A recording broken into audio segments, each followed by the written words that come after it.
এই হাতুড়ির আঘাত সত্ত্বেও ইস্পাত কঠিন এই বন্ধনকে কেউ ভাঙতে পারেনি। আমরা সেই অটুট বন্ধন নিয়ে আজও বাংলাদেশ এগিয়ে যাচ্ছে, আজও বাংলাভাষী মানুষরা এগিয়ে যাচ্ছে। চক্রান্ত আছে, ষড়যন্ত্র আছে, কিন্তু সকল ষড়যন্ত্র চক্রান্তের যে বেড়াজাল, সে বেড়াজালকে বারবার ছিঁড়ে ফেলছে এদেশের সকল সম্প্রদায়। এবারেও শারদীয় উপলক্ষে আমরা নানা কথা, আমরা নানা ধরনের অপপ্রচার অপতথ্য ছড়াতে দেখেছি, দেশের ভিতর থেকে দেশের বাইরে থেকে। কিন্তু তারপরেও এদেশের মানুষের সকল সম্প্রদায়ের মধ্যে যে শুভেচ্ছা ও ভ্রাতৃত্ববোধের যে নিদর্শন, সেটা দেশের মানুষ প্রতিষ্ঠা করেছে, এবারও সেটা নিশ্চিত করেছে।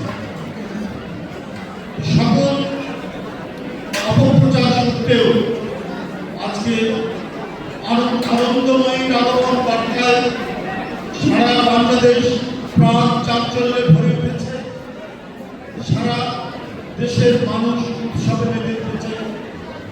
আমি এই শারদীয় দুর্গোৎসবে হিন্দু সম্প্রদায়ের সকল মানুষকে আমি প্রাণ ভরা শুভেচ্ছা জ্ঞাপন করছি।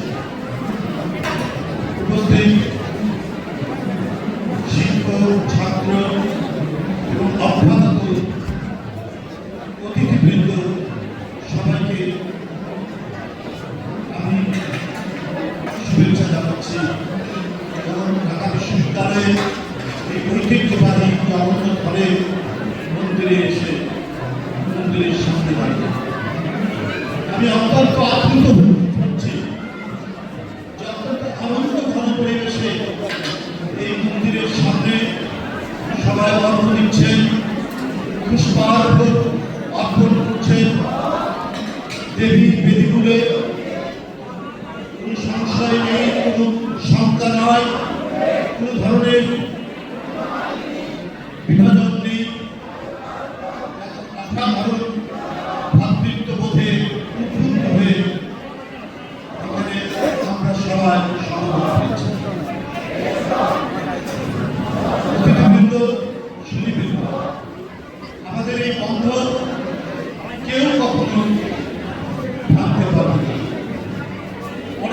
অনেক চেষ্টা হয়েছে, চেষ্টা চলছে। এদেশে যারা পরাজিত শক্তি, তারা অনেক, তাদের অর্থবিত্ত আছে, তাদের অনেক টাকা পয়সা এখনো দেশের মধ্যে আছে, অনেক টাকা তারা পাচার করে দিয়েছে। সেই টাকাগুলো খরচ করছে বাংলাদেশে নানাভাবে নাশকতামূলক কাজ, নানাভাবে তারা অন্তর্ঘাত তৈরি করার চেষ্টা করছে।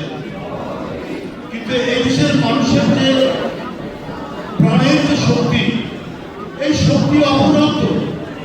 এই শক্তির কাছে সকল নাশকতাকারী চক্রান্ত ভেসে যাচ্ছে, ভেসে গেছে, কেউ কিছু করে।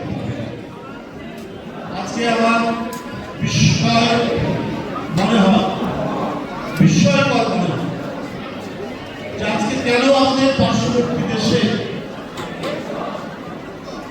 এই ধরনের একজন পরাজিত মানুষকে সেখানে আশ্রয় দেওয়া হয়েছে। কেন? যে শিশুর রক্ত পান করতে দ্বিধা করেনি, যে কিশোরের রক্ত পান করতে দ্বিধা করেনি, যে তরুণের বুকে গুলি চালাতে দ্বিধা করেনি, আজকে তাকে কেন আশ্রয় দেওয়া হয়েছে?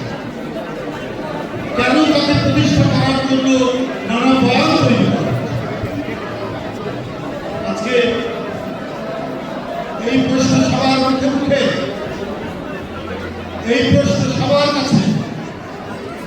বাংলাদেশের হিন্দু, মুসলমান,